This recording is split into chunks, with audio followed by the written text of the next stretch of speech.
In today's video, I'm going to teach you how to break Google Sheets into separate pages for printing.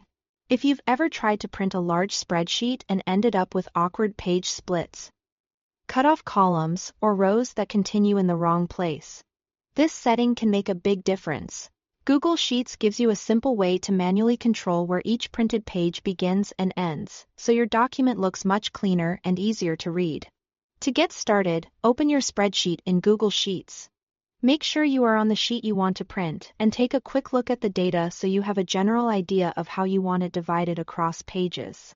This is especially helpful if you are working with tables, reports, schedules, or anything that should stay grouped together when printed. Next, go to the File menu and choose Print. If you prefer using a shortcut, you can also press Ctrl and P on Windows or Command and P on Mac. This will open the print settings screen, where you'll see a preview of how your spreadsheet will look on the page. On the right-hand side, look for the option called Set Custom Page Breaks and click it. As soon as you do, the preview will change to show blue guidelines across your sheet. These lines represent the current page breaks and they can be adjusted manually.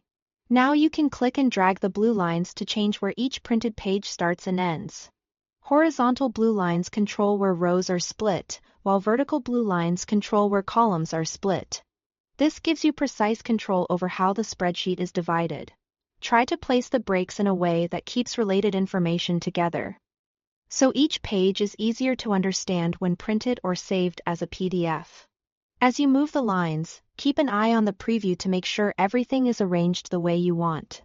A little adjustment here can save a lot of frustration later, especially if you are preparing something for sharing, filing, or presentation. Once you are happy with the layout, click Confirm Breaks to save your custom page settings. After that, click Next to continue with printing, or choose to save the file as a PDF instead. That's all it takes to break Google Sheets into separate pages for printing and get a much more polished result. Thanks for watching.